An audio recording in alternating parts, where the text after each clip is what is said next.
Tomorrow morning, sir, I replied almost before his question landed. Again, shock returned to his face. Okay then, meet me tomorrow morning by 10 a.m.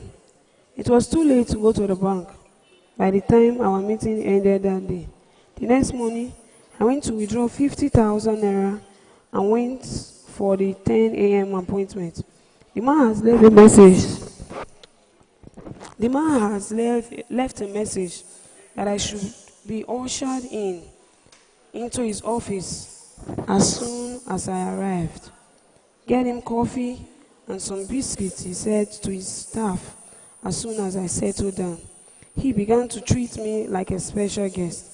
He called the general manager who came in with the cashier. I counted 45,000 naira and put it on the table. He asked the cashier to give me a receipt. When he asked me which name to put on the receipt, I said Stars Investment Company Limited. He instructed the general manager to prepare the bill of sale. I want to sign everything for this, my son. He said, I thought it rather interesting and amusing that I had become his son just because I paid him 50,000 naira for an abandoned boat. Well, that was how I purchased my first boat. The bill of sale was endorsed by the Nigerian Maritime Authority, now known as Nigerian Maritime and Safety Agency, NIMASA. I had the legal documents and ownership of the boat on my name. I named it Stars Pusher 1. The boat is designed with pushing knees in the bow as it is used for pushing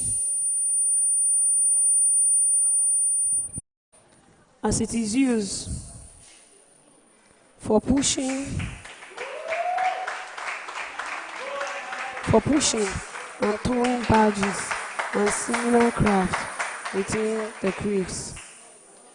I went back to Port Harcourt, hired another tugboat, and towed it from the creeks to Nigerian Shipbuilders Limited, a ship repair port yard in Port Harcourt.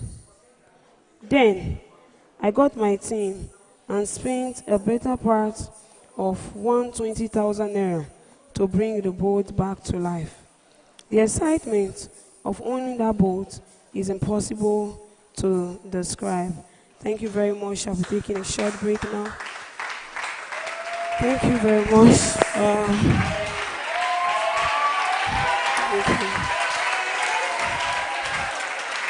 Thank you. So I missed the applause and everything. I am almost saying praise the Lord. Now I'm standing in front of a pulpit. So I miss everything. I don't know, a lot of schools have been coming in.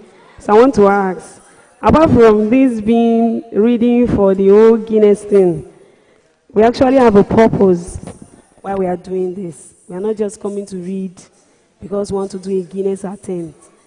The Guinness is just the platform. So there are a couple of things we are doing, which is building back our reading culture as students, making sure that our students, we are still reading our books. How many of us here know about the United Nations Sustainable Development Goals? Wow, I have a lot of work in this state. Well, that's one of the things we are doing. So, as students, I'm talking to the students here, our mommies and daddy can join. I will be ending this attempt by God's grace on Tuesday next week.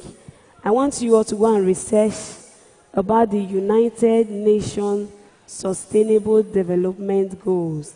There are 17 goals.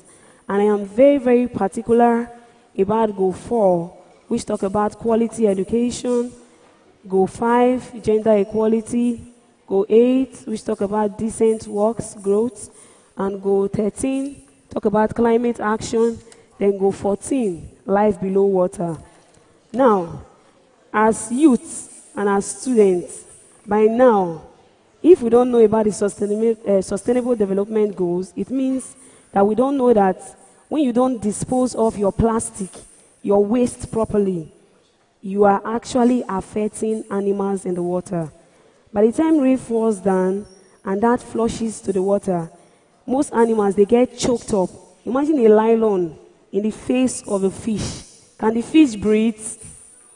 The fish cannot breathe. So now, by Tuesday, I'll be giving somebody 100,000 naira that will research about the sustainable developmental goals and think about how to make something creative with plastic waste. Anybody should go and bring it. On Tuesday, when we are finishing, you can bring it. Before Tuesday, some people can add to that money. On Tuesday, bring it, come and exhibit it to us. Let us see what you can make out of plastic. Some students, I'm a student of Lagos State University. My course mate last year won $5,000 in a Millennium Ocean Prize. They created block out of plastic, block to build your house. They made it out of plastic.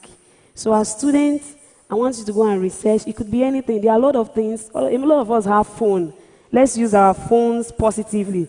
Let's go and walk. I know the money is small, but then let's manage it.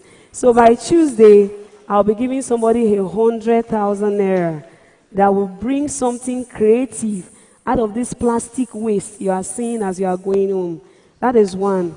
Number two, I have some 3 creative books with me that are actually aligning with what I am reading about when we are talking about our culture, our traditions, our history as Edos.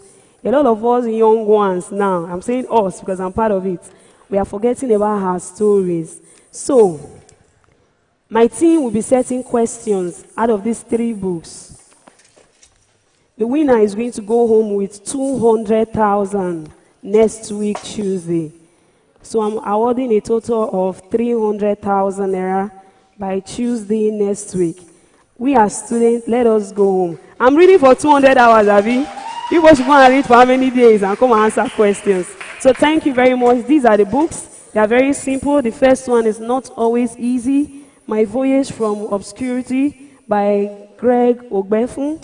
The second one, this book is talking to us as youth. Life challenges, how to grow. This book is telling you that no matter where you are born, even if you are born out of nothing, you have no excuse not to make it in life. So that is why I want us to read the book. You have no excuse whatsoever. Because this man failed 1,000 times and he picked himself up. So I want us to read the book. This book is The Return of Amaeze. I read this book when I was in Imagwero, I think about 10 or 12 years ago. This book touched my life. Yes, I went to Imagwero College. This book touched my life.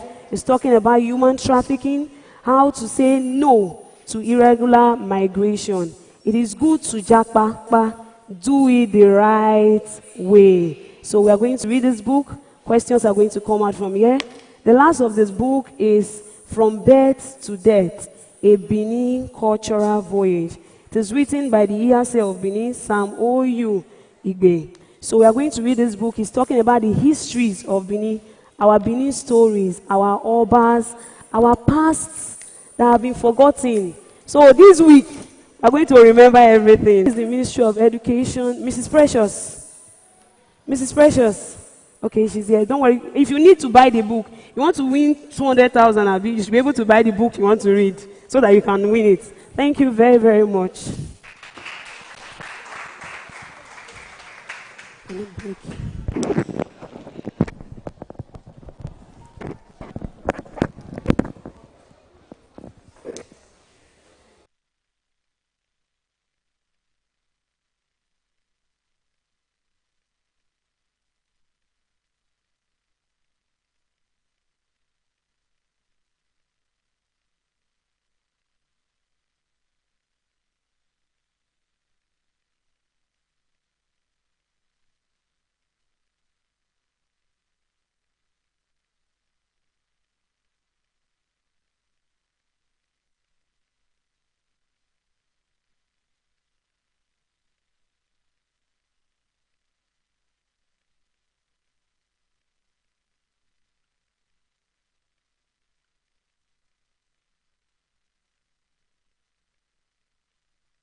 Now,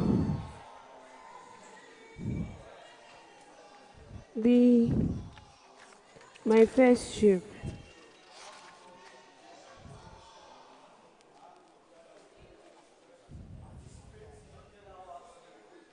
At the location,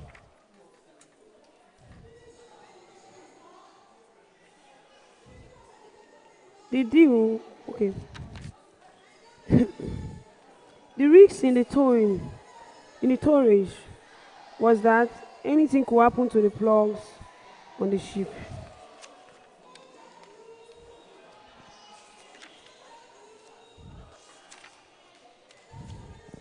I just enjoyed owning it, turning it around and putting my practical knowledge to work. During the last week of work on that assignment, on one warm evening, I went home very tired. I was sipping my beer and smoking my cigarette. I used to smoke a lot then. I could smoke 30 sticks of cigarettes a day. When Uwe Poster, a Polish guy and general manager of the Nigerian Shipbuilders Limited, called my landline phone, he said, "Greg, after you left, some people from Chair came to the house. They came because they heard there was a tugboat that has just been recently refurbished. They want me to hire the boat. Can I give them your number?" I said, "Of course." My mind immediately started darting here and there, wondering what was about to happen. Share wants to hire my tugboat. The next morning, as early as 9 a.m., I just got a call from someone who introduced himself as Engineer Chris Ehelaye, and immediately I recognized that name, and we agreed to meet at the shipyard at noon. That day, on seeing this bearded man, I felt I had met him before. He looked familiar. He looked at me, smiling. I wondered why he was smiling. "Young man, we need this boat. Young man, we need this boat. How much will it cost to hire per day?" I replied that I did not know and asked him how much he was willing to pay. He said I had to pick a price, but I did not have a clue what to charge. Then he asked, "What if I give you 600 per day? Would that be okay?" I did a quick calculation. In my last job, I used to earn 1,800 per month. And here was someone willing to offer 600 per day.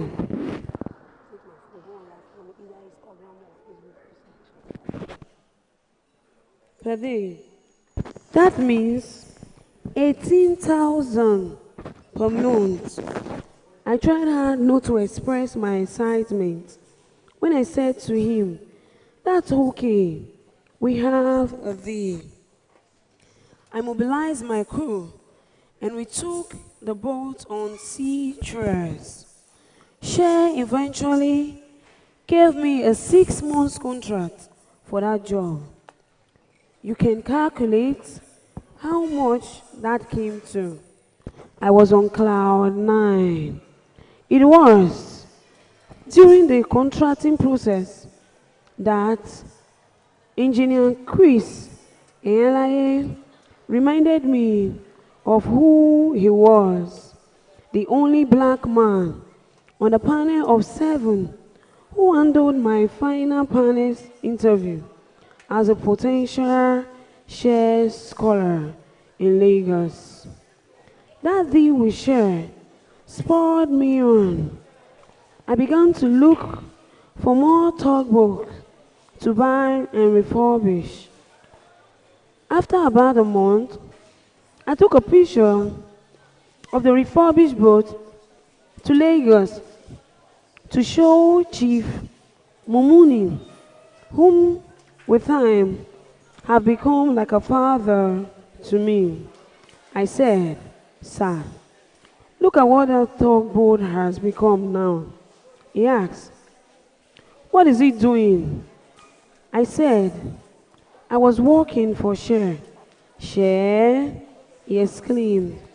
"I have 3 barges going for share, 2 flats, 2 barges, and 1 water barge. I do not need this marine business anymore. Do you want to buy them?" The barges are on a long-term contract with share. I will call their divisional manager to ask them to transfer the contract to you. We negotiated and I brought 3 bags for 60,000 naira. We did all the paperwork and share transferred the 2-year contract on those barges to me. Now, I had a tugboat and 3 barges working for share. I thus started my fleet. At this junction, I was now quite financially comfortable, but I was not interested in buying houses or cars. All I wanted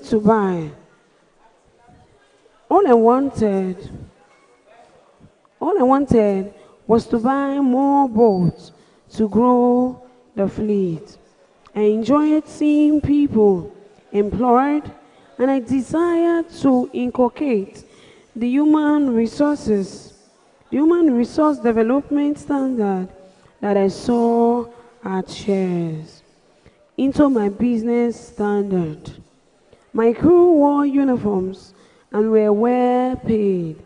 I began to inculcate them good work ethics, and I repeatedly told them and demonstrated that the business belonged to all of us, and they should not have the mentality of monkey the work for baboon. Land for NPA.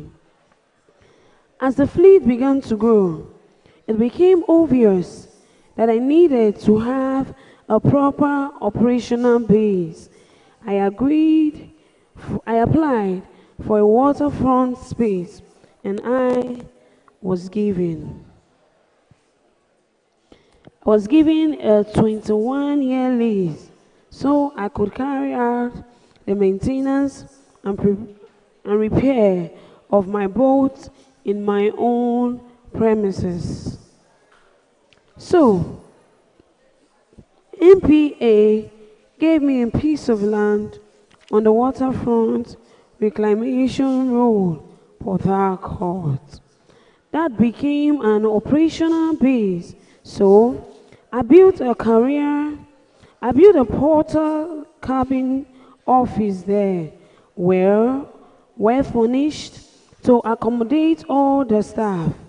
Our immediate neighbor was the Port Harcourt Boat Club. That was symbolic. Then we often went. That was symbolic, convenient, and strategic. We often went to the boat club for lunch and boat races, so It was a very expedient. It was very expedient that I was housed next to them, building Nigeria first shipyard. Chapter 14. Sometimes, sometime in 1991, Cher was interested in acquiring new personal boat talks and badges. The reckon such accusation could make their businesses more effective. In line with this, they needed to come out with a tender for an acquisition of these vessels. I got to know about the tender through a call. It was one afternoon when my phone rang, piercing through the silence that I had been enjoying on that somewhat dull day. I picked up the phone and heard the voice of a gentleman. He was a Cher official. After exchanging pleasantries, you were one of the notable players in the industry and would like you to bid for the tender of the acquisition of new personal boats. Talks and badges for us. You may need to go out and look for a foreign company that will partner with you. With that information,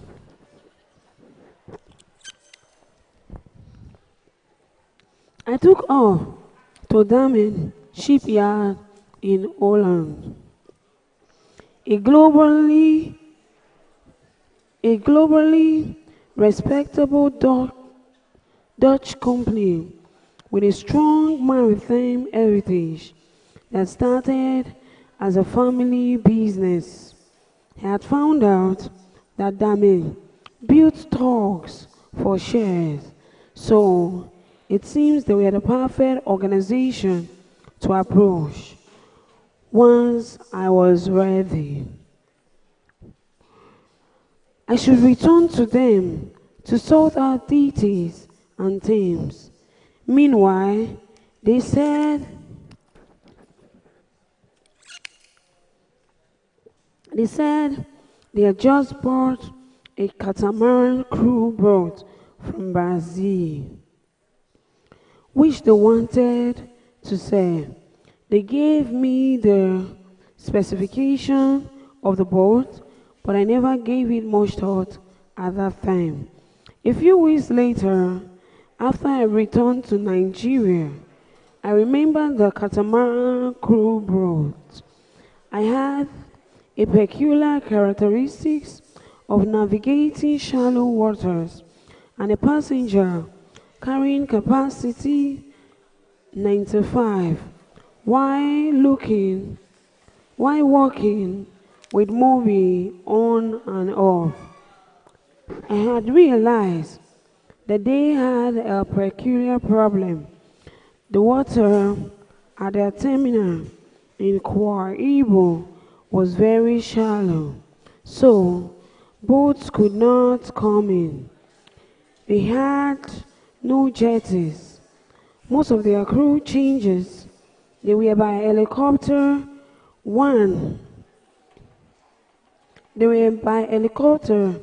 I thought that if a boat could move such a large amount of people to their jetty, it would save Moby a lot of money.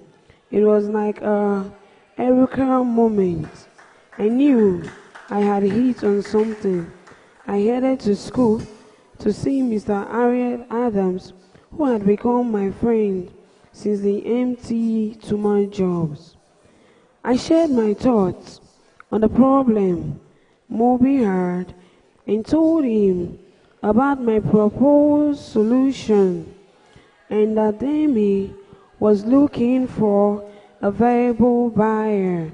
Before I had finished talking, the man picked his phone and called the managing director of Mobi, a friend of his. I'm sending someone over to you. Talk to him.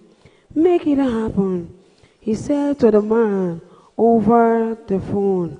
After he dropped the phone, he turned to me and said, "Go and talk to him. Mobi will need that vote." I saw the managing director discuss my proposal that I believe would support Mobi.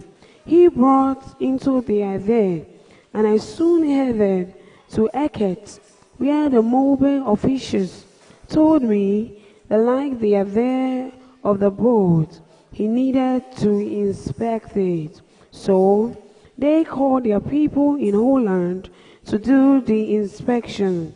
After the inspection, a report was submitted and a contract valued at 3 million plus 11 million naira for 3 years was drawn up. Wow!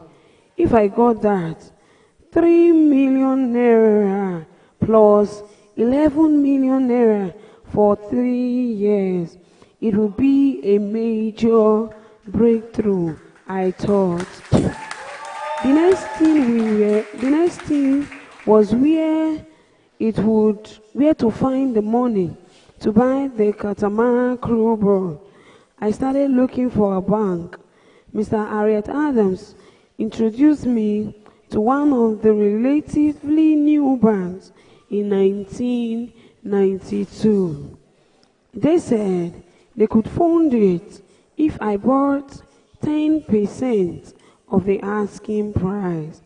Have negotiated the purchase price for the boat with the owners for 2.2 million guilders.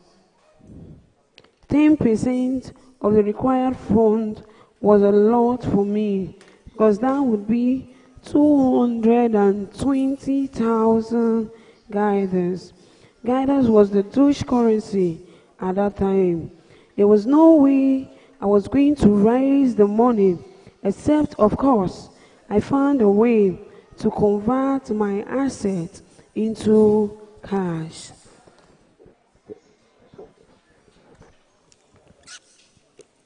I began to think about selling the available asset. It was a scary proposition. But if you don't give, you don't get. This was during the slump in the industry, and 80% of my boats were in the jetty without running contracts. So I thought to myself, why keep them? I might as well sell them anyway and invest the proceeds into actualizing this seeming great opportunity to own the catamaran boat, an offshore service boat with such a juicy contract with Mobi. If things went well, I would grow from there. Unknown to me, I was about to make one of the biggest mistakes of my business career, losing everything I had. Daewoo was looking for tugs and barges because they had pipeline constructions going on. They came, we negotiated, and they bought all my tugs and barges and paid me about 6 million naira. A lot of money at that time. I converted into the money, and it came to about 330,000 guilders. I went to the bank and paid the money into the bank. I had opened with them and gave them the authority to use part of the money for the requested 10% equity contribution. The bank said that the best thing was to transfer the 10% to the owners of the boat, which was what they did. Now, it was time for the bank to pay their promised 90% of the fund, and I was about to get a shock of my life. Meanwhile, the mobile inspection had revealed some small modifications they wanted me to make on the boat. I flew to Liverpool, where I saw some of my colleagues who were jobless at the time. I took them to Holland with me and went to the bank, got some money, and began to do the job. The sales agreement with the boat owners had a deadline, by which we had to pay. Things became desperate because we were getting from the bank was one excuses or the other, all of them unsettling. As the situation persisted, the challenge of completing payment for the boat was glaring. Demin was consigned and gave me a specific time to complete the payment. Yes, they will pull the boat back in the water, back in the market. Eventually, a Dutchman by the name Jacques Romans, the owner of Sea Truck Company operating in Nigeria, got to know about the transaction from his Dutch friend at Mobile. He quickly went to Diamond Shipyard and told them that he wanted a boat and was ready to pay for it. Diamond immediately gave me 2 weeks to pay or lose the boat, and by the sales agreement, the deposit too.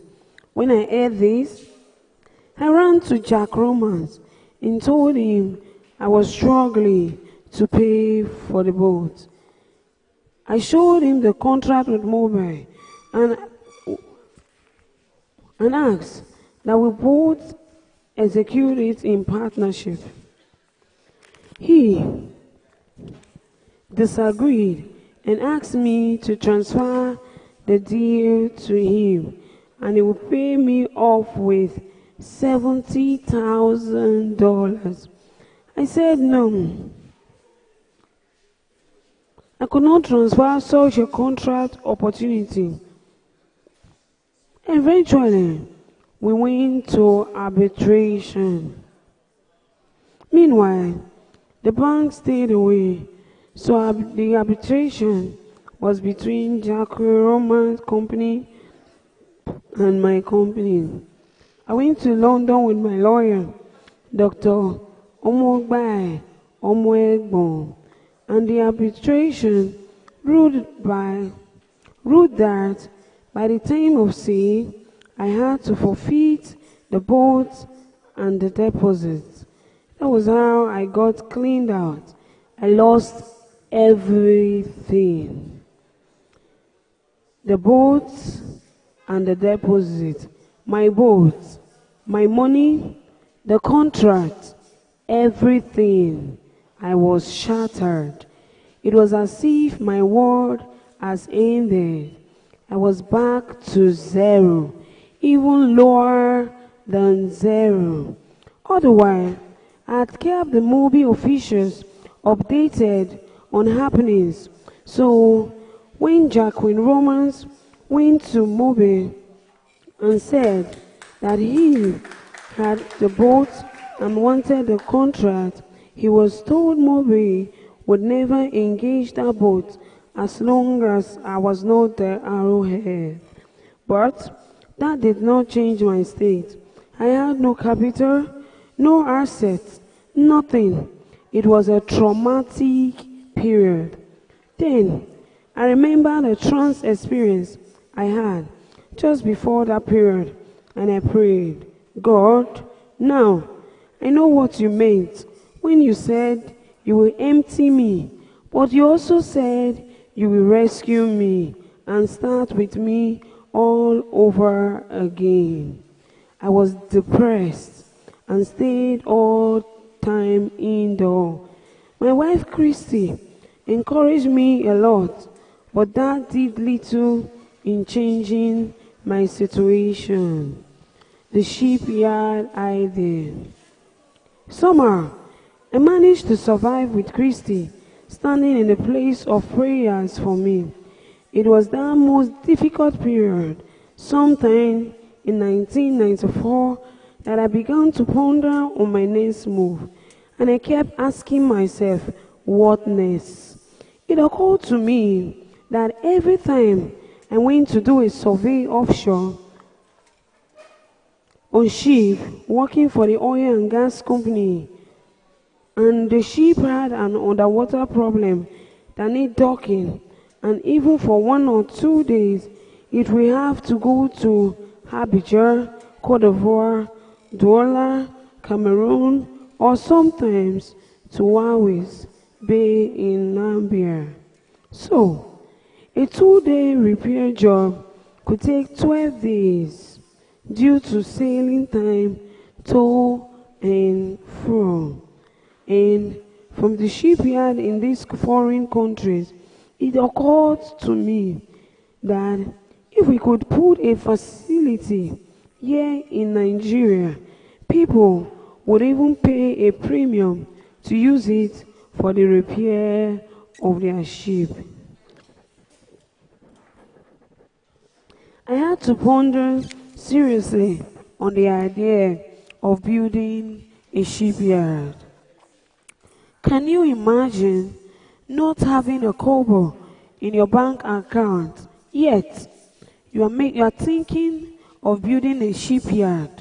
I think this type of mindset is essential for making progress in life. We cannot afford to get so weighed down by bad experiences and problems to the extent that we stop dreaming, thinking, hoping, planning, and acting. I had my problems. They were overwhelming, but they did not stop me from seeing an obvious market need and thinking about how I could meet the need. The moment I started to dream about building a shipyard was the moment I began to come out of my depression. Shipyard building begins. I used to have a boss at Ocean Inchcape, a British man called John Lester.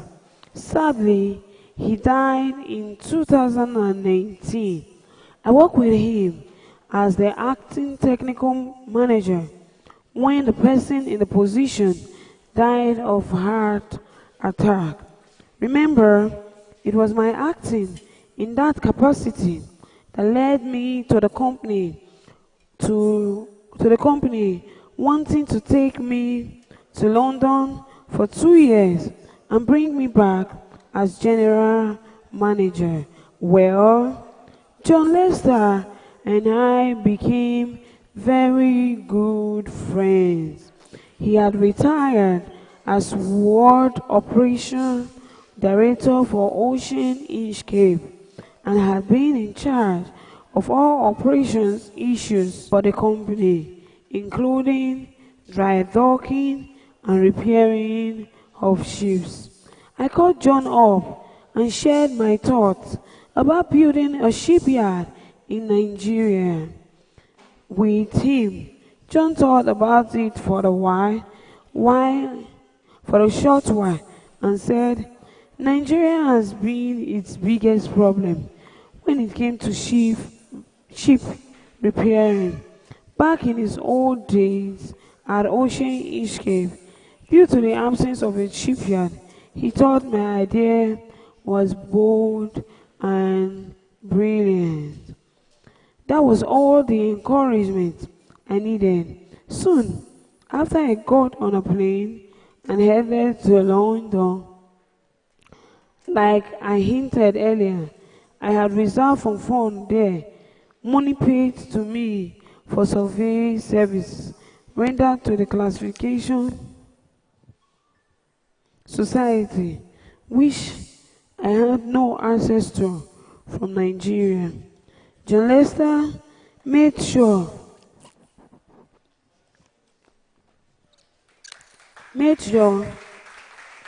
I stayed in his house in Sudbury on Thames, where he and his wife Barbara lived.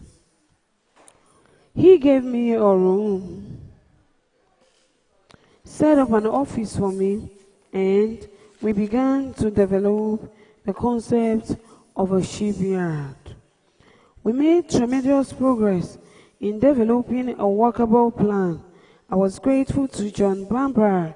I told him that I could not pay for him for his support and professional service, and he said he did not want me to do so. John was like an angel sent to me. He was willing to do anything in his power to support me. I insisted on paying him. At that time, people like him were worth around €50 an hour as consultants.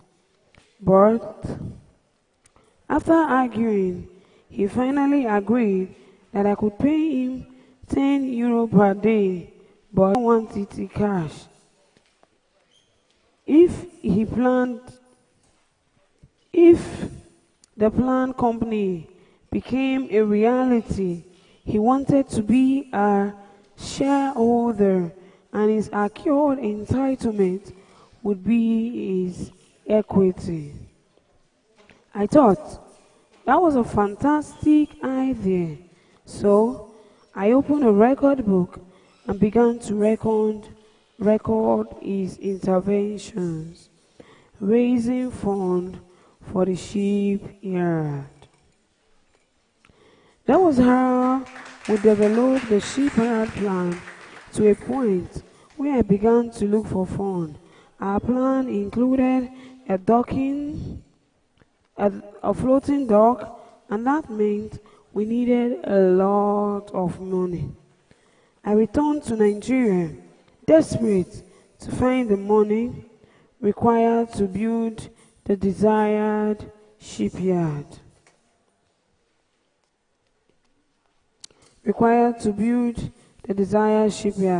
I went to my regular bank and explained what I wanted to them, but they were not forthcoming. We need about $80,000, $850,000 to buy the floating dock. We had identified in Ghana, Italy, additional $100,000 prepare and mobilize the dock to Nigeria, as well as 50 million naira working capital to start operation. At that time, Nigerian banks only did short-term loans, like 90 days. So, there were no provision for the kind of long-term loans such as the project required. After 2 years, I realized that I was hitting my head against the wall. So I decided to try.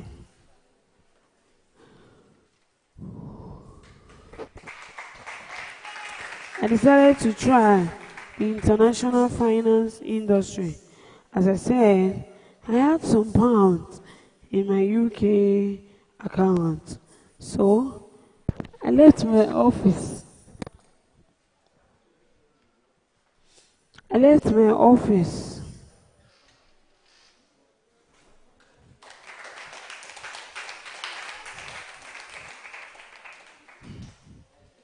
So I set up an office in a shared facility, Reagent Park, near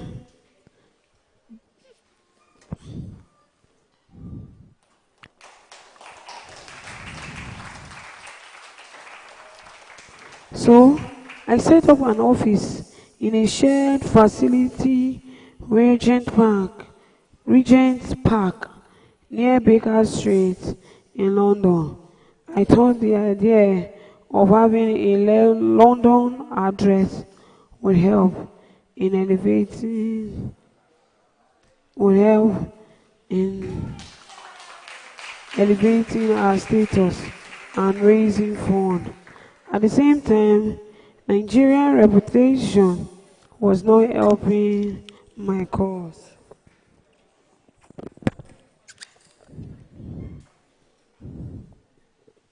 General Sani Abacha was the military head of state as at that time.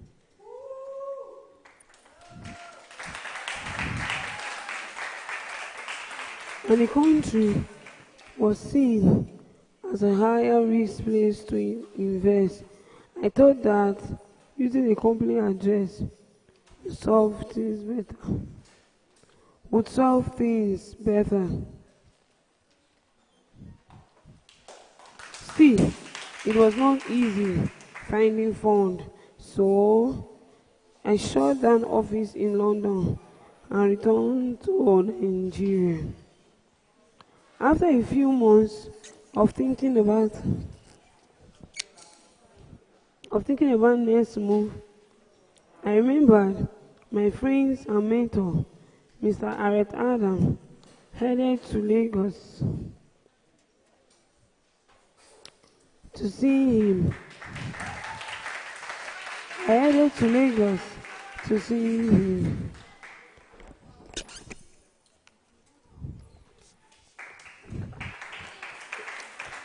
I shared my predicament with him.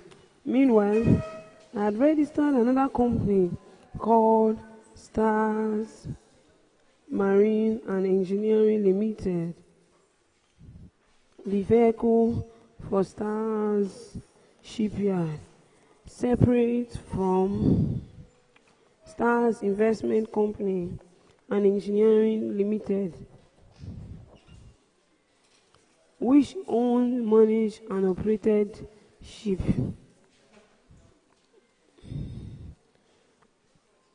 So, Stars Marine and Engineering. Stars Marine and Engineering provided us with whatever it is we wanted.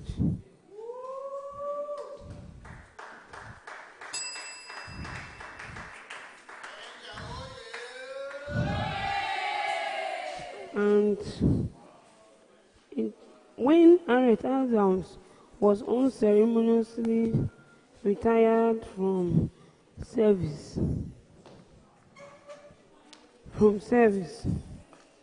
a managing director at NAPC,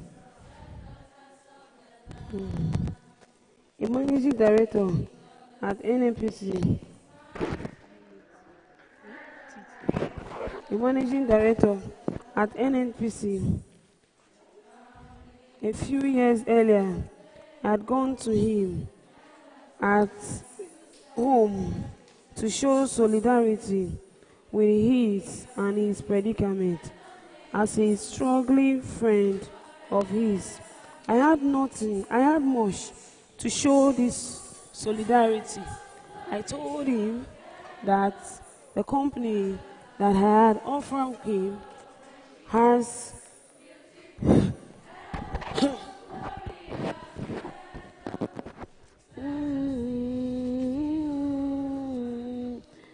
that the company has Stars. I told him that I had registered a company, Stars Marine, which will be a ship repair company, and that I will offer him 5% shareholding in the company for free. as a show of appreciation for our friendship. I knew I wanted him to be among the directors of the company. Like little did I realize that this single gesture was laying the foundation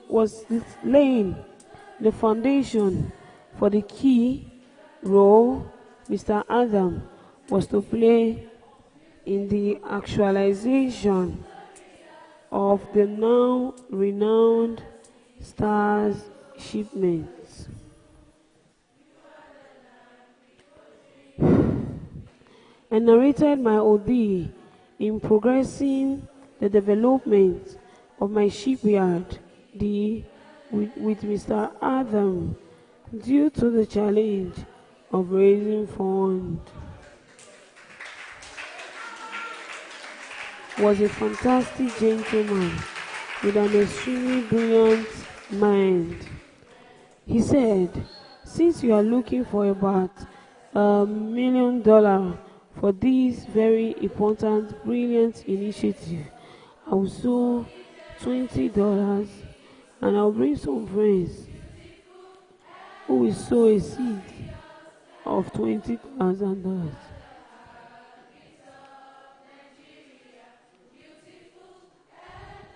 After 2 years, I realized I was hitting my head against the wall. So I decided that I'll be needing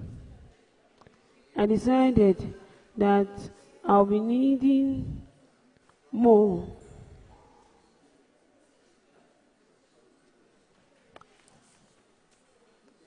After 2 years, I realized I was hitting my head against the wall, so I decided to try the international finance industry.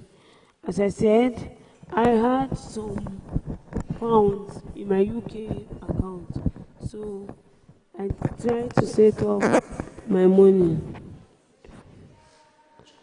I tried to set up my money.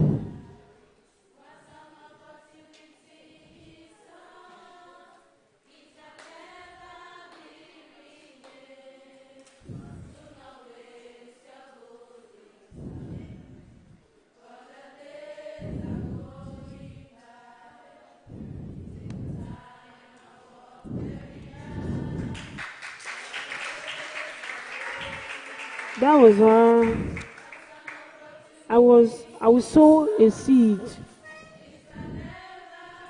I will sow a seed of $20,000, and I will bring some friends who are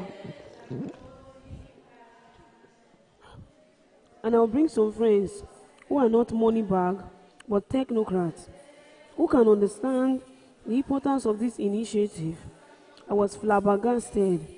That was how these current shareholders and directors of Star Marine were brought together. Harriet Adams, his wife, has taken over. Engineer Ero, who retired as a group general manager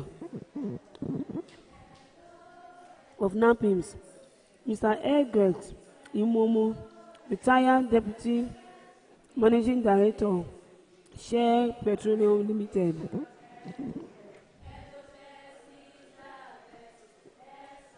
Chief Shembalian Oyibo, a retired group managing director of NNPC, Ambassador Dio Mason, one-time librarian.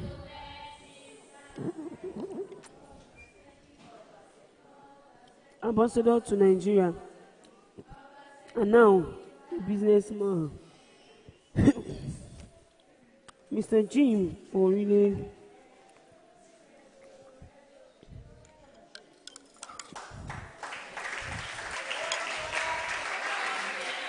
Mr. Jim Orife, formerly NAPIS, Engineer Charles Osezua, Rear Admiral Festus Pogbeni, retired, who helped us secure the land, and when we Minister of Transport, and of course, my good and very Daddy, Mr. Emie Omorigi.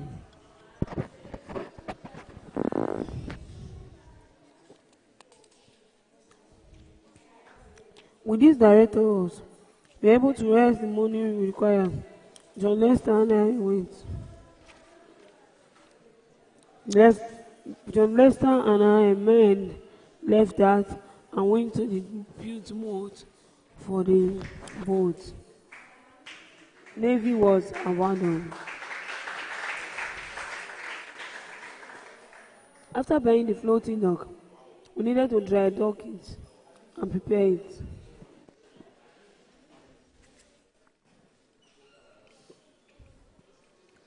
We needed to dry dock it and prepare it.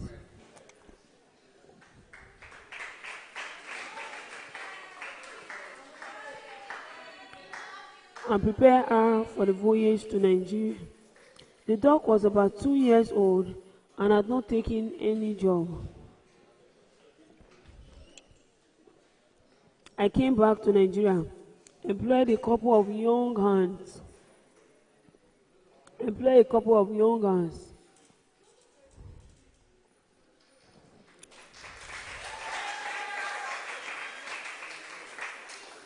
Young Nigerians, engineers, and workers.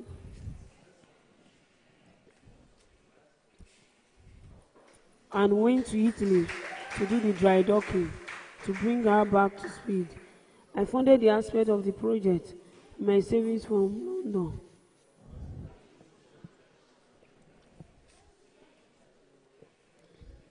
By the way, the floating dock was named Chris Bar, combination of my ex-wife and my daughter, Barbara.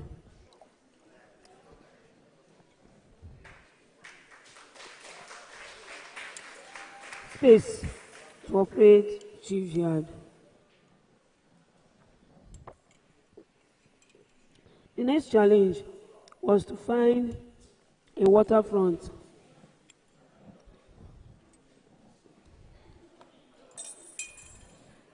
The next challenge was to find a waterfront for the operations of the shipyard. Was to find a waterfront for the operations of the shipyard. It was tough finding an appropriate one. Eventually, I was told where the shipyard is currently located, but then it was like a creek within the current oil and gas free zone. But then, Intel's an organization that provides integrated logistics systems services to Nigeria oil organization, to Nigerian oil and gas industry, was given concession to run the whole place.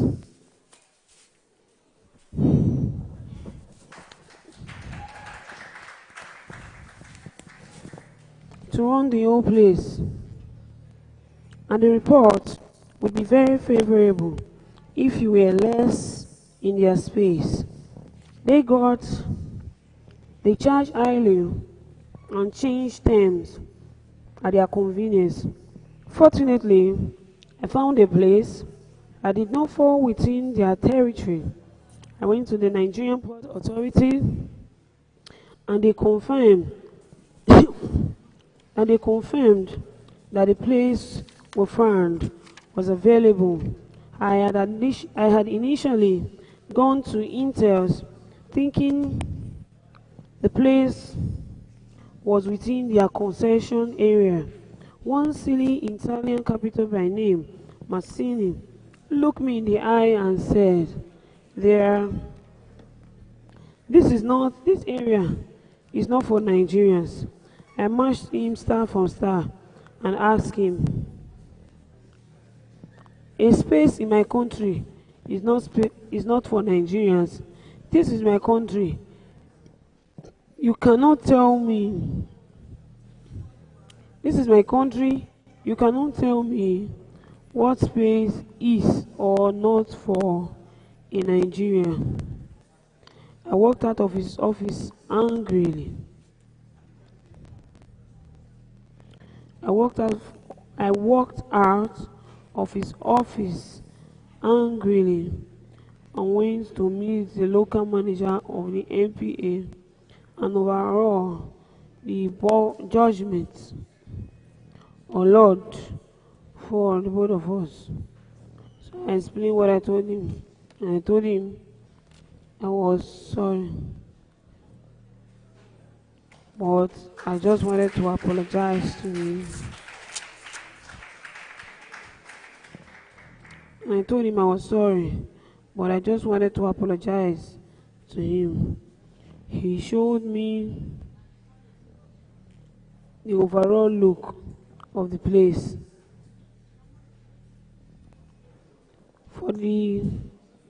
Okay, and I showed him the exact space I was interested in, and how an Italian had said this place is not for Nigeria. I was shocked when he told me, well, although this place doesn't belong to Intels, it's not for Nigeria like the captain told me. I could not believe what I heard. It's not for Nigeria. I was focused, I said to him.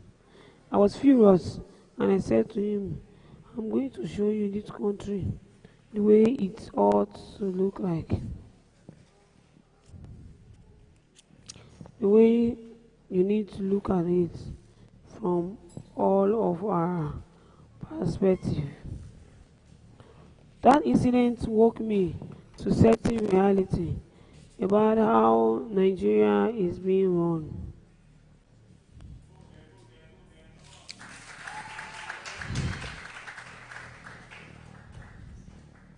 How Nigeria is being run.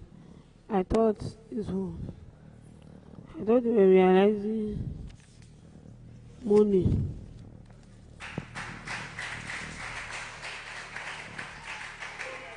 I began to realize that some Nigerians were choosing mortgage our resources to foreign interests for whatever they say.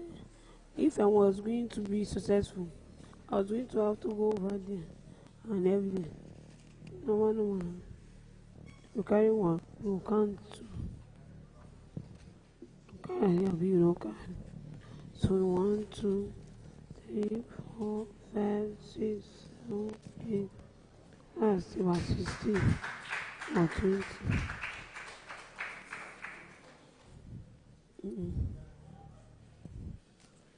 Or 20. That incident woke me up to certain reality of how Nigeria is being run. I began to realize that some right now do not know what they want or what they do want to.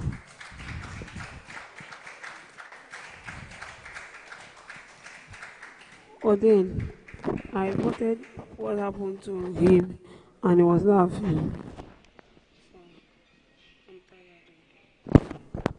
And he was laughing. I reported what happened to the members of our board. At that time, Harriet Adams had been appointed a special advisor on petroleum by General Abdusalam Abubakar, then head of state of Nigeria. Harriet Abdul Reed Admiral Kari Master Transportation of the Supervising Ministry of NPA. When I told Poboni what happened, he was shocked. He took my application and the land to Abdul Sami to Abu Kaba approved. By then, the zonal general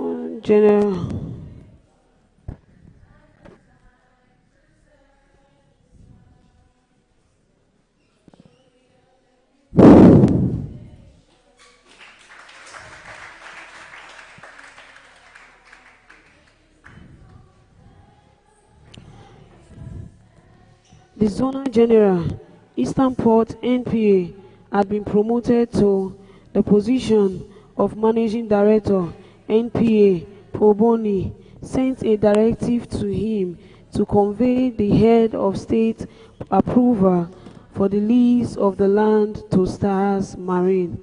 He had to swallow his ego and pride to sign my document.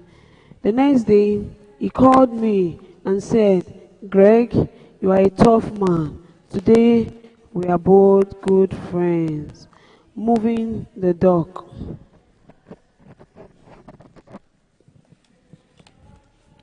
The next challenge, after we got a space, was moving the dock to Nigeria. The estimated working capital consisting of towing to arriving and berthing in One, River State, Nigeria, where our land is. Staring at my operation gave me joy.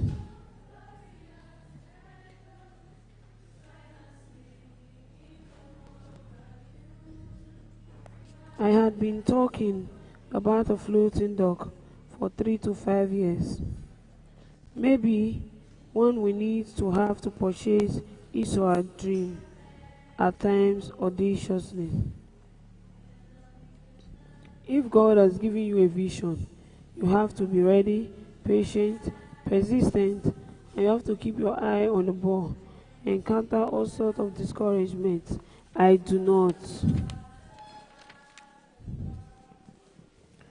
know how I was able to do that, but I was determined to make the vision.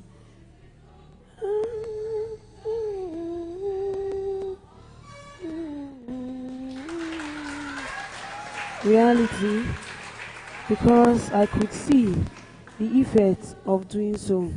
We are going to provide a needed service, create jobs, transfer skill, and leave a legacy. Those were my motivations, not money. About that time, I traveled to Abuja.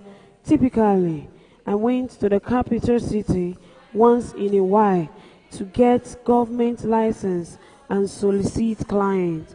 On this particular trip, as I walked into a lift at Transcorp Hilton, and Chief Egbetimi Banigo, owners of All Star Trust Bank, was standing right there in the elevator.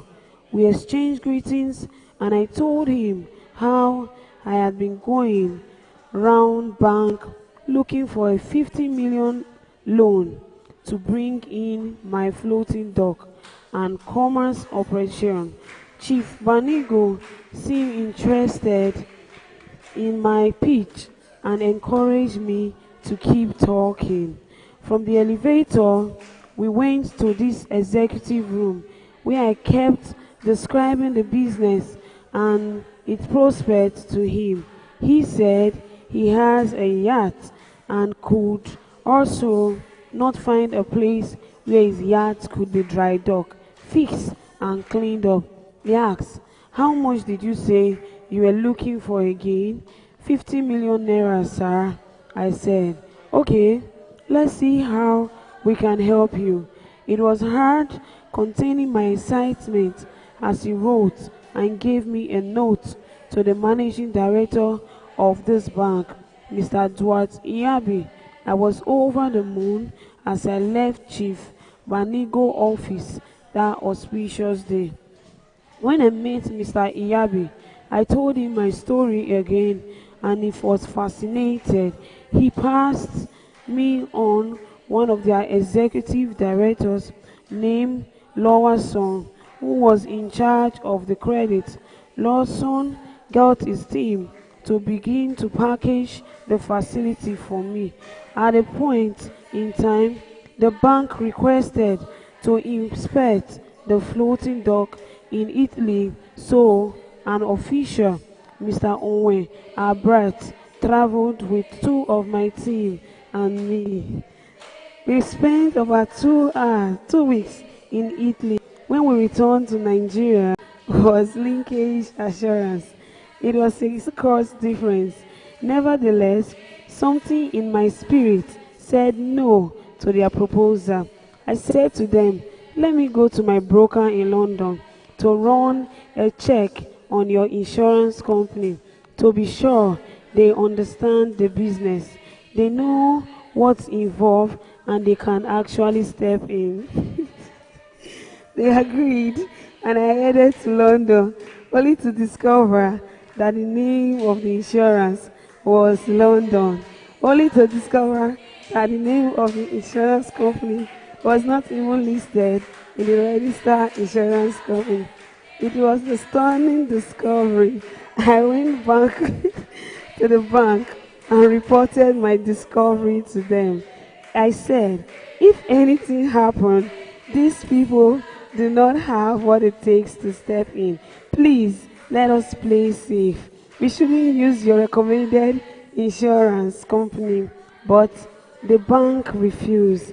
They insisted that it was either their insurance company handled it or they will not grant me the loan I needed. We were at a stalemate. Promptly, I called a board meeting. We deliberated on the matter for a long time, but we knew they had us by the throat. We had taken so long to get the point of raising the desired working capital to bring our dream and reality now. We were helpless and had to agree to use the bank insurance company. By the time the convoy was leaving Genoa, Italy, I boarded a plane to America to rest.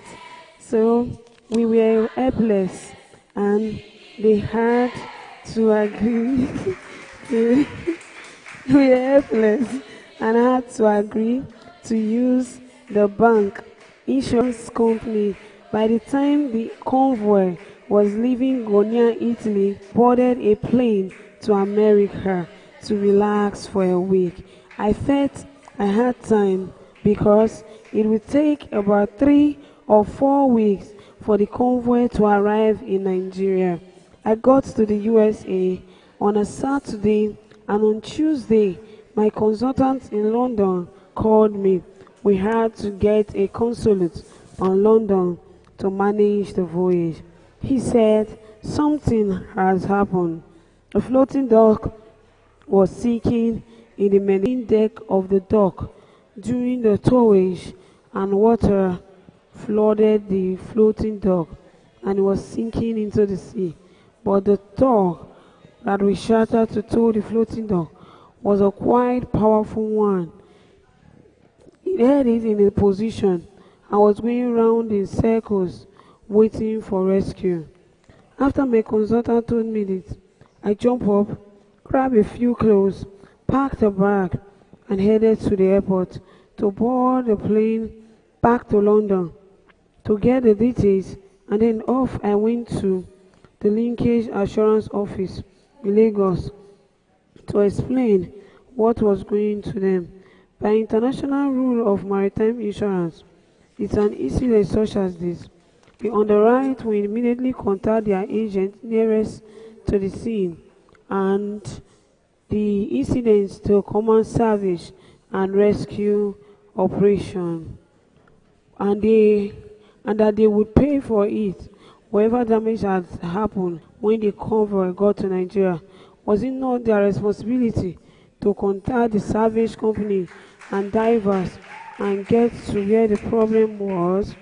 The assurance I had earlier, I had recommended, the assurance company I earlier recommended had their people along the route. They would just have called the divers, go to where the incident happened, did what needed to be done, and delivered the team. I went to all stay strong to intimidate them, on the development and position of the linkage assurance, and the bank immediately took side with linkage. I was left with a loss and by the bank and the insurance company. So I went to Banigo and explained what was going on, and they had a meeting. The summary of that meeting was I should give them an estimate of what it would cost to salvage. I should give them an estimate of what it will cost to salvage. We got Savo and they gave us an estimate. An estimate came down to 49 million to salvage, to repair, and to salvage, to repair, and from the UK, to Casablanca, the nearest port to the incidents with their divers. They managed to get the dock to Casablanca. Casablanca. They managed to get, we flew in Savo from UK to Casablanca, the nearest port to the incident with divers. Well, 49 million to salvage, repair, and get the ship to Nigeria. The bank said they will give it to me only on the condition that it become another additional loan to the original 50 million that was given. How ruthless, but we needed to take the offer because we did not have a choice. When we decided to take the offer, we flew in Savo from UK to Casablanca. Then from Casablanca, the nearest port to the incident with divers, they managed to get the dock to Casablanca, carried out the repair, and brought it to Nigeria. When we got to Nigeria, linkage sent it a loss adjusters to evaluate everything. At the end of it, the company said it could only pay 9 million out of 49 million spent to save the dog. So where was I supposed to find the remaining 40 million? That project eventually started with negative cash flow, as the feasibility studies only provided for the working capital of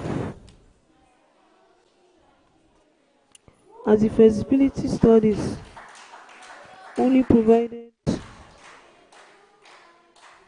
for a working capital of 50 million naira, not 90 million,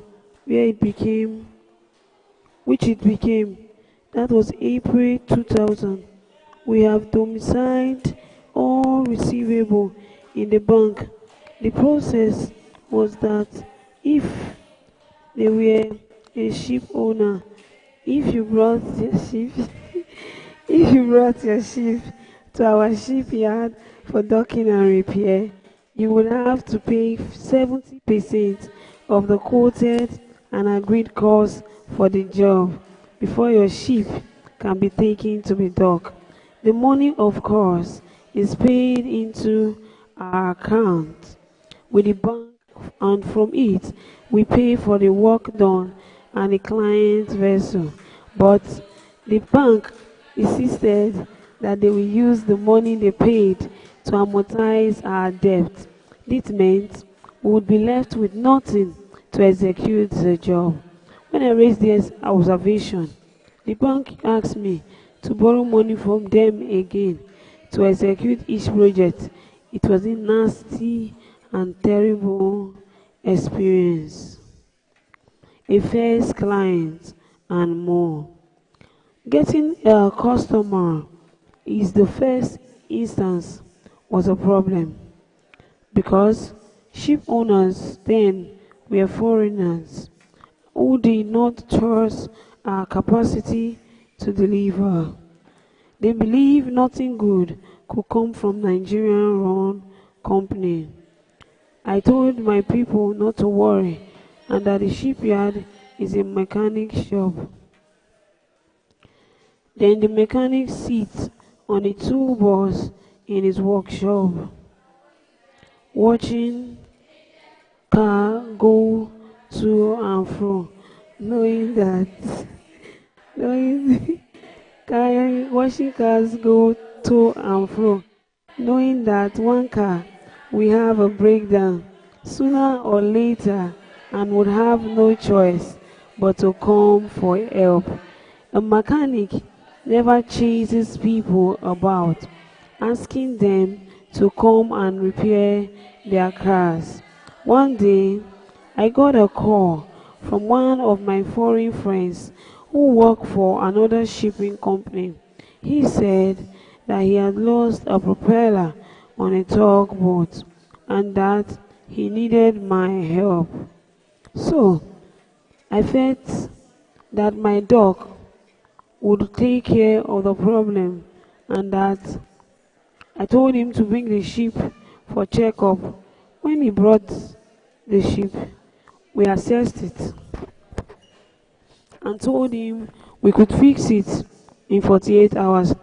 He said that he would take it in 72 hours as long as I got the boat working again. This was to be my very first ship. We would dock in our floating dock since it arrived in Nigeria. I refused to give him any pay until I finished the job, and we did it in 18 hours. When I called to tell him his boat was ready for trials, he could not believe it. He could not believe it.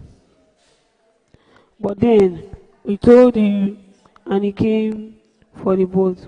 Suddenly, he came to the shipyard, took the boat for the trial, to the boat for trial, and immediately lined up 5 more boats for dry docking. Suddenly, everyone heard about this experience and the capacity of our shipyard. We began to say no to get referrals after referrals. It got to a point that sometimes our shipyard was booked for 6 months. Our shipyard was booked for 6 months. Unfortunately, even though we were working hard, we had nothing to show for it as the bank was taking our return. Still, skill transfer. When we set up the shipyard, due to a dearth of skilled Nigeria who could repair ship the way we wanted, I employed 2 Yugoslavs and 2 Indians into critical departments part of the team of engagement. Part of the terms of engagement for recruiting the foreigners was that within 5 years they were to train the Nigerians working for me for eventual takeover of their job, and it was an agreement they were pleased with. Consequently, I went to the Marine Engineering Department. I went to the Marine Department to know what was going on. I went to the Marine Department of the River State University and recruited a few smart chaps who showed potentials and just finished their degree program. I sent them up to do their National Youth Corps Service program at our shipyard and attached them to relevant departments. Also, I went to the Marine Academy of Nigeria on shipyard so they could have practical experience. Like the scene of underwear or Opportunities, see things, opportunities, see things that are already prepared. See jar, the preparer, and things like that. It was an opportunity they cherished because many of the cadets lack practical exposure. Whereas in developed countries, there are shipyards everywhere, and young people in school are exposed well enough to them. School, you already have basic maritime knowledge. Most people who graduated from the marine industry in Nigeria do not have a clue of the basic maritime industry. They do not have a clue of the basic maritime industry. But most people who graduated in Nigeria has no clue. It is sad how we as a nation have failed to establish ample maritime infrastructure in the country. So, fortunately, our industry all have what we are looking for. Fortunately, the Rivers State University graduate at the end of 3 years had acquired enough skill that I could ask one of the expatriates to leave. I paid him off handsomely, and we are friends till today. A year later, another expatriate left, and by the 5th year, when the remaining two left, I already had many Nigerians satisfactory change to perform all the functions the expatriates were carrying out. In addition, I had some retired naval personnel with relevant skill join the team on both arms of the business. I had retired Navy personnel doing strategic things because whether is a naval or a civilian ship, a ship is a ship. We must have a captain in the wheelhouse and an engineer in the engine room. It was a thing of joy for me to have the whole establishment 100% run by an all Nigerian workforce. Over the years, I have fought very hard to get NIMASA to work with the Navy to develop courses for retired naval officers. This is to enable the officers to obtain civilian certificates that authorize them to sail to civilian ships. But I meet a brick wall. My proposal to NIMASA is standard and obtainable in most nations. Many of the seafarers running Indian ships are retired Navy officers. At a time, Nigeria had retired Indian Navy officers running Nigerian ships. Yet, in Nigeria, you can find young, highly skilled and trained Navy personnel in their 40s and 50s who retired as captain or commodore but cannot be engaged. Chapter 15. Not dead. Stars investment bounce back. In the previous chapter, I described how I lost everything. Well, and how Stars investments hit rock bottom. It was a devastating experience for me. I was depressed for 6 months. I was depressed for 6 months. The shipyard idea was what made me come alive. Things looked very bleak, but that was also when the shipyard was better, and I began to dream to pursue it. That is one of the often strange contrasts in life. Pain and disappointment encapsulate in them blessings. Many times, our greatest pain hides our greatest blessings. Often, many a time, our greatest pain hides our greatest blessings. Things look bleak, but that was also when the shipyard was belted. I began to pursue it. This is one of the often strange contrasts in life, pain and disappointment, encapsulating them blessing. Many times our greatest pain hides our greatest blessing. The dream and its pursuit. The dream, the dream and the pursuit amidst the actualization of the triple idea evolved over a 6 years period.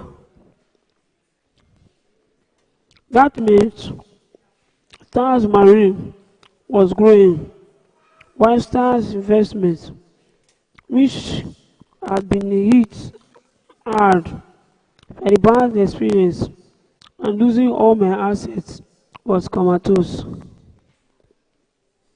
Well, one Tuesday evening in late 2000, one Tuesday evening in late 2000, I sold my wife 13. And since Stars Investment was more or less dead, I was wondering if shutting it down as a company. Celis understand me and told me to do what I needed to do, but shutting down Stars Investment was not to me. On Saturday, just 2 days later, I got a phone call from an unknown number.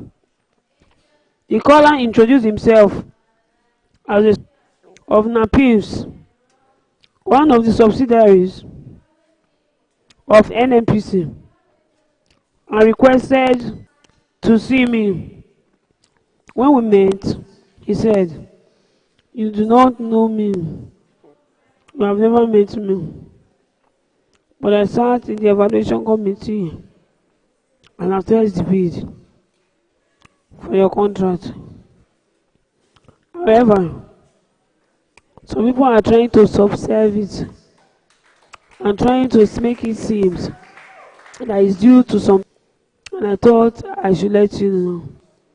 Many years later, Shell had acquired personal boats and barges, which I owe you for not anymore. The management of Shares then decided to work hard so I can pay their company. What is the point in doing it? Well, many has done so.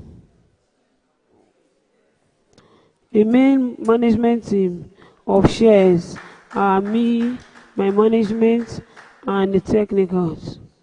The management then decided to hand over the fleet to competent third parties organization that will be at the background, manage the fleet on their behalf, consequently share the matter later. Well, what was the point in doing so when fleet was not in their core business? So we decided to keep pushing ourselves because fleet management is not in our core business.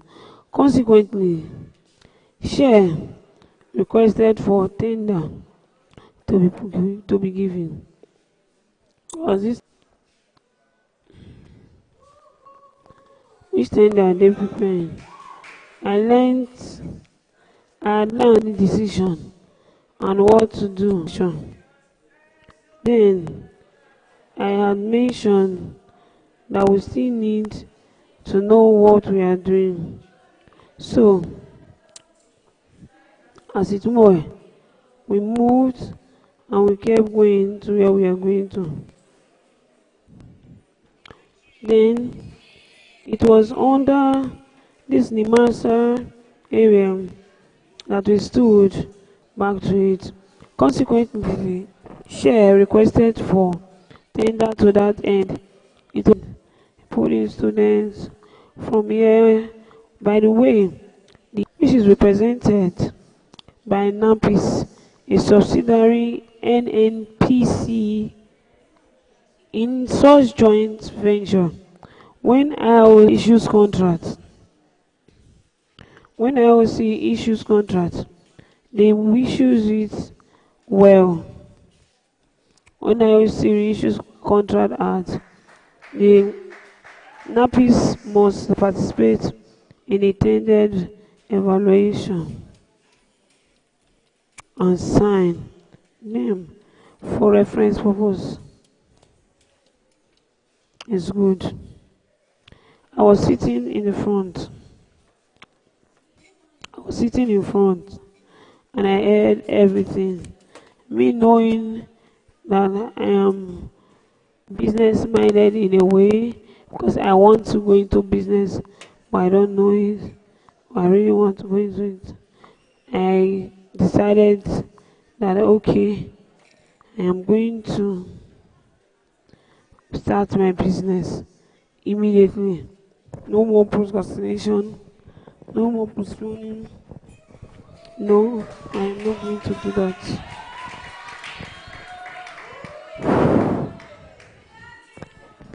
Thank you. Then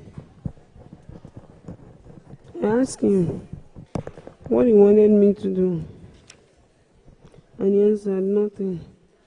I just wanted you to know. He just wanted me to know me. Yeah, that's what we do in my company. I know you. Okay.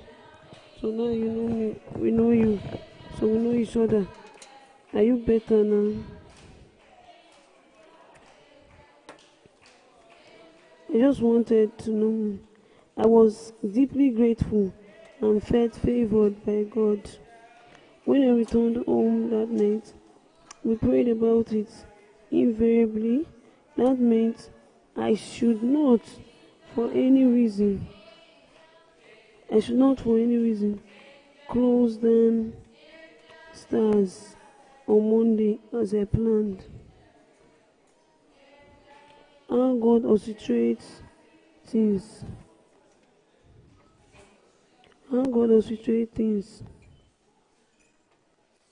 The ignorance God is putting the doorway, saying, "You cannot shut this door." I do not believe in coincidence.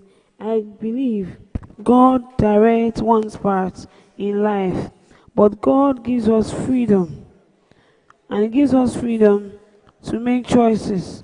These choices are always what permanent.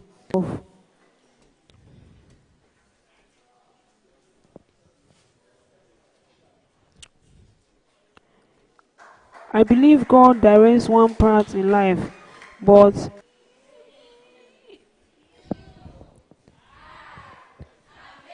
I do not believe in coincidence. I do not believe in coincidence. Repeat. I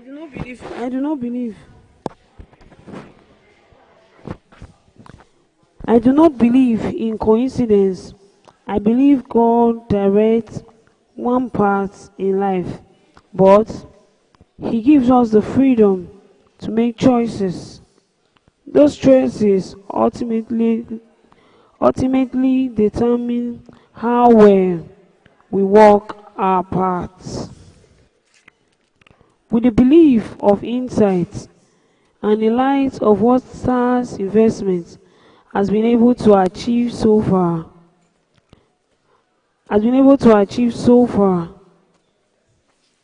I am baffled as how I could ever contemplate shutting down the company. God knew the future, and so the timing of the appearance of the nappies officials was perfect, and divine stars, and maintained the entire fleet of every marine vessel of every marine vessel. We are certainly back in the business when we are certainly back in the business when share assets were transferred to us. We provide all the crew and personnel on the share side. We took on those we felt we needed to take on and got we took on those we felt we needed to take on, and we released those that we didn't need to take on. Dami Shipyard. I studied the contracted Dami Shipyard and proposed a partnership with them for the bid. Dami agreed, and then the proposal was submitted. So I submitted our technical and commercial bid to Total, fully aware that the process could take many months before a clear verdict would be reached. When the tender result eventually came out, our company was the fifth lowest bidder. The prevalent principle was that the lowest bidder would be awarded the contract, so I thought nothing of it anymore. A few moments later, a total contract contacted us for the job. Apparently, the lowest four bidders ahead of our company had declined their contract, saying they could not perform at the rate Total was offering. Left with no option,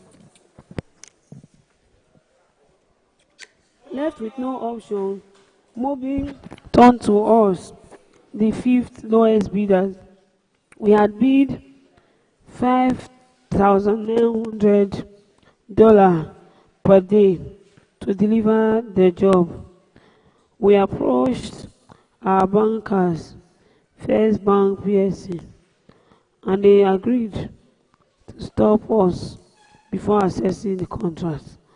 On the strength of the First Bank commitment, I contacted Quota and accepted the job. So I was able to concentrate on the job effectively.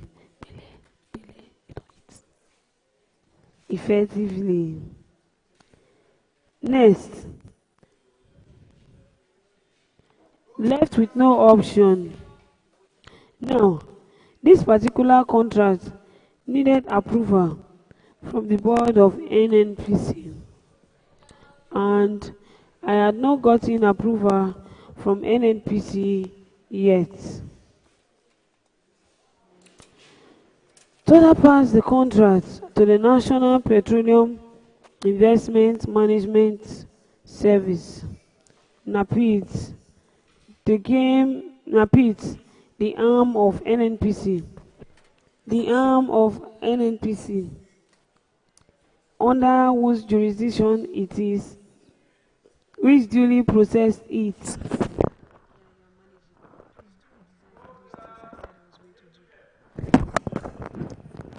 So it passed towards the NNPC quarters.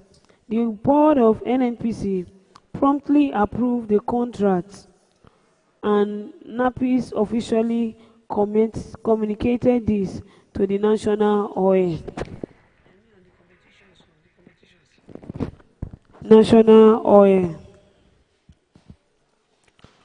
So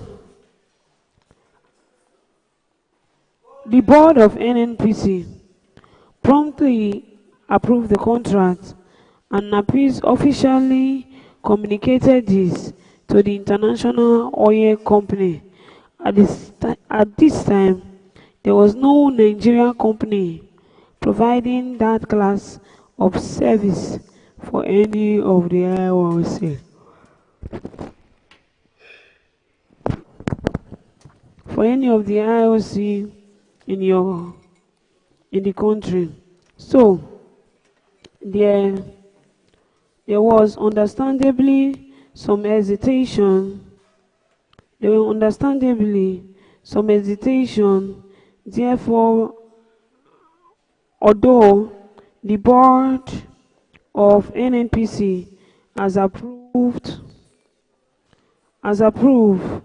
that we move, even as approved that the contract be awarded to us for 7 months, that directive was not carried out. Of course, I did not rest at my own end. I followed up at every level. Eventually, the life found who it could find them. Of course, I rest now. Oh, there. Thank you. So, the shipyard, Benin shipyard and payment were scheduled for 6 months. The shipyard had no accreditation key or how to start this attempt. But we know that at the end of the day, today, it took 24 months to build shipyard, so we know how to actually do the shipyards. So we just took the money for the shipyard, 22 million, to do what exactly? The press reported that a marine Nigerian company has the first kind of boat in safe town, and that only God knows what is happening inside our place. Look at the place I am. I'm not outside. I'm not bright. I'm not this. At the end of the day, I did not complain. Yes,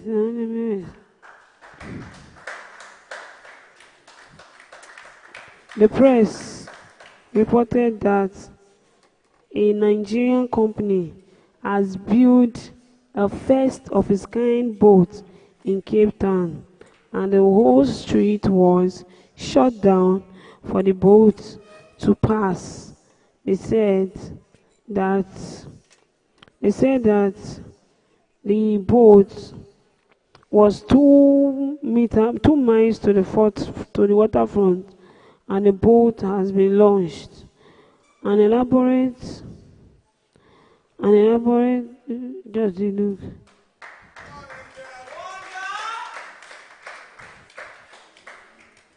After the boat has been launched, an elaborate ceremony was held to commission it.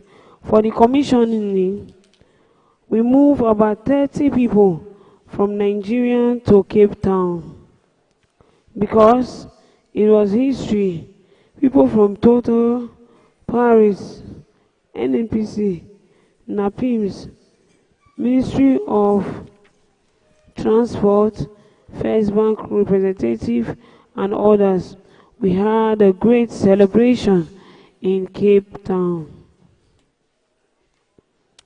At the end of it all, at the end of the commissioning, while I was still excited, I told them, visit me ships, or but I told him I wasn't. But at the end of the commissioning ceremony, while I was still excited, the director of Damage Shipyard in Africa, my good friend, Mr. Van Hel, called me aside and told me, congratulated me, and then informed me that the Cape Town story was a joke. And then he informed me that the Cape Town story was real. I thought it was a joke. I thought it was a joke. We had moved crewmen to Cape Town, where they were to sail, where they were to sail to Nigeria. A few of them coming to terms with the cold reality had to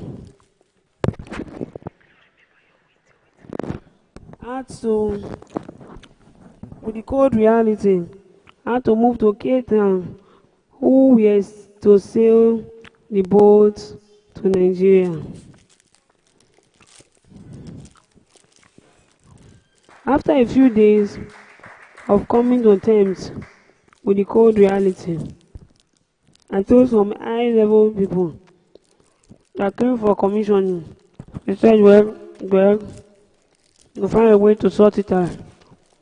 And, man, everything I left, I took my team back to Nigeria and left the boat flying the Nigerian flag in Cape Town.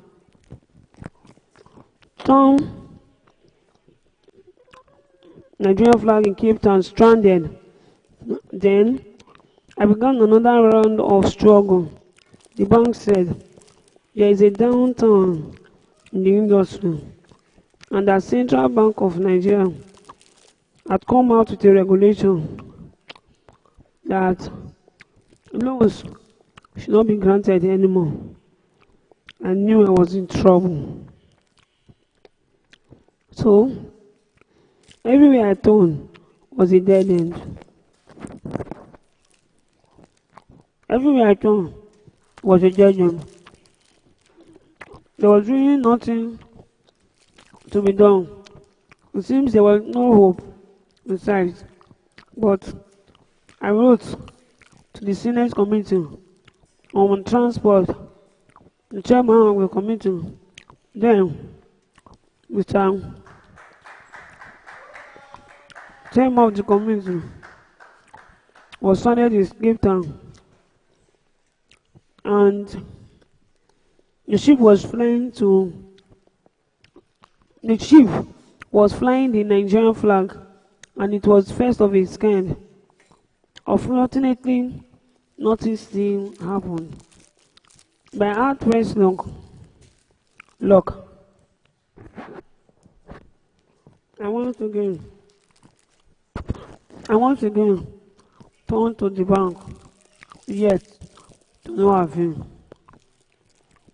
Turned to the bank, then I told them to find a room, that things were becoming difficult.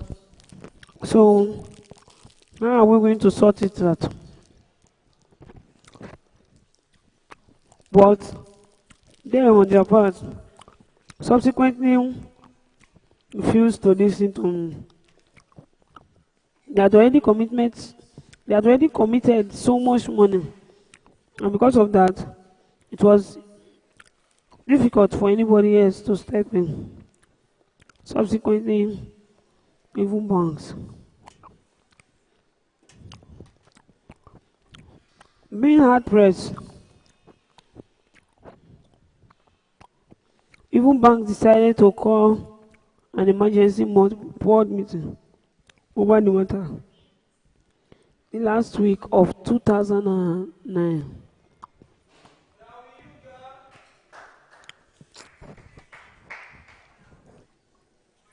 At Stars, part of our culture is the weekly Monday prayer section. The idea is to spend time praying to God for the blessings and effort for the week, complementing that it's a Thanksgiving service on a Friday or every December, or on a Saturday or a Sunday. So, I was convinced that God intervened, and by grace that Mrs. BB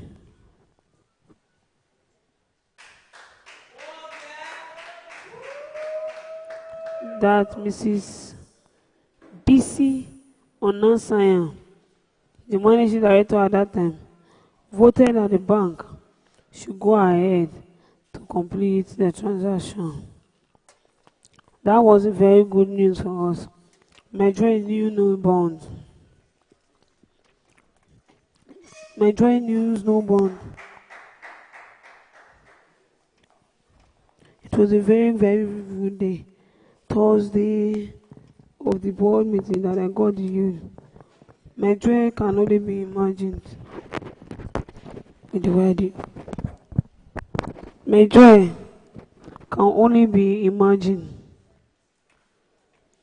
And we were so excited and we tried to jubilate.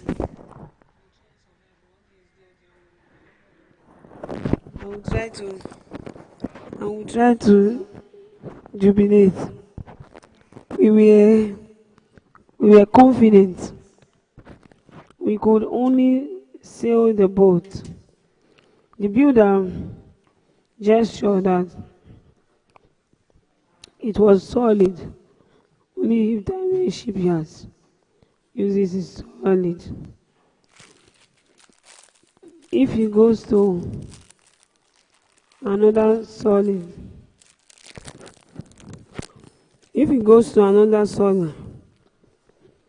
then we'll have no energy to move with them.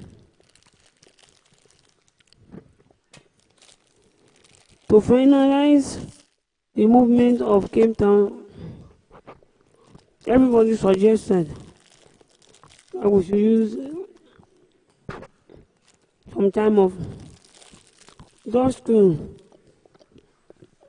was still God's crew to sail the boat was still at Cape Town, but I put my foot on the floor because no was a valid one for me. In the view that what we need is to provide material, they will build. I mean, then we'll get materials.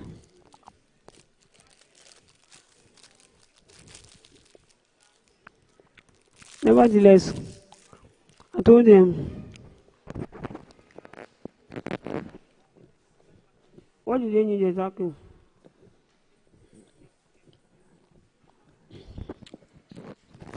What do they need?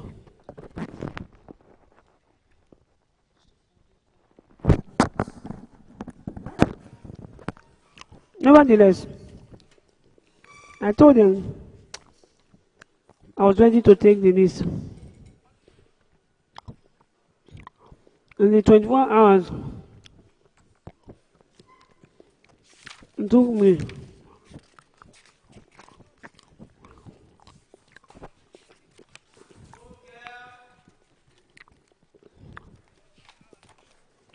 in 24 hours, I was sitting here. I was able to see one or two call. I wanted to do an observation. Nevertheless, I feel Mr. I told them I was ready to take the risk. In the 24 months, I took to construct this tongue. And I'll be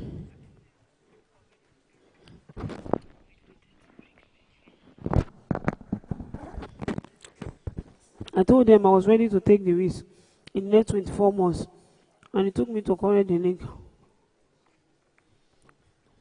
Nevertheless, I told them I'd been actively sourcing for and recruiting the right people. Recruiting the right people, yes, to run it. 6 months, engineers, We started talking already to senior engineer one and other engineers in order to completely get the estimation on what we should do. I sent I sent Captain Charles Olorio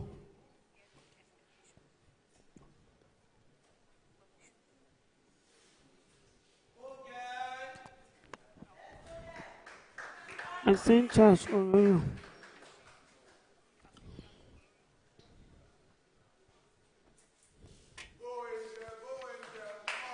that journey for Cape Town to Lagos took 13 days and the incident was free. They traveled to Nigeria on the 9th of February 2010 to a tumultuous welcome. Sadly, my father died on the same day at the age of ripe 84. 84. The day he arrived at my father, 9th of February 2010, to tremendous welcome.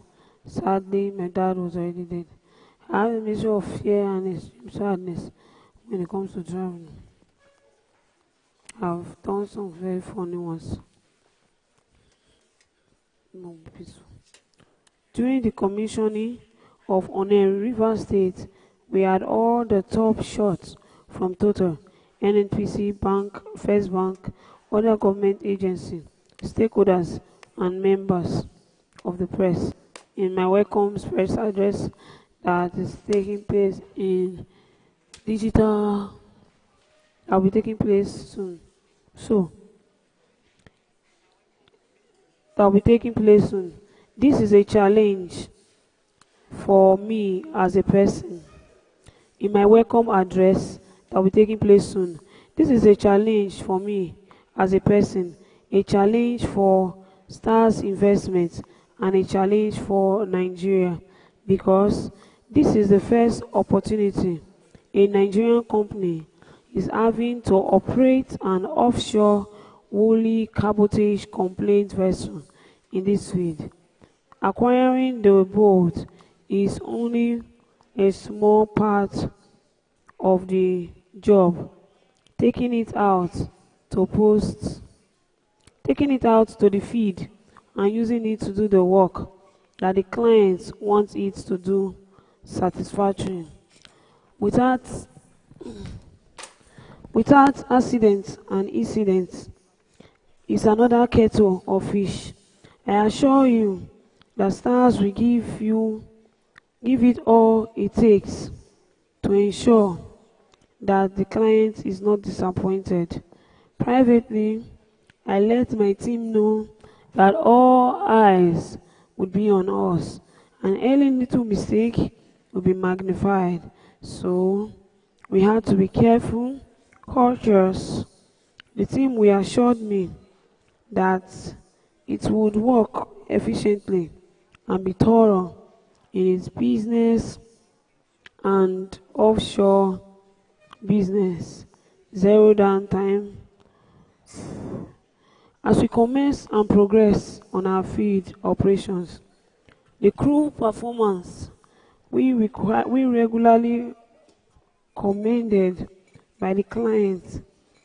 The particularly gladdening element was that our reputation for not having downtime also grew. Our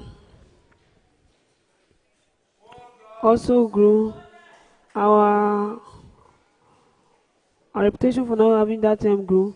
12 months later, Toto contacted us to congratulate us also for operating a ship for 12 months without any downtime or any lost time injury. This made me really proud. For the next 4 years, we had zero downtime injury. If the operations of that ship, that feat had remained a record in this country, considering all the things that could have gone wrong. Suddenly, all the oil companies started insurance investment in their bidder list for every vessel tendered. Our fleet size began to grow and things have progressed well. Chapter 16. Instruction, culture for stars. Instruction and culture for stars. Management guru and best-selling American author Simeon Sinek was the one who Simeon Sinek was the one who chooses to treat people for every way. In every way you treat somebody, that's how better or how worse they will become.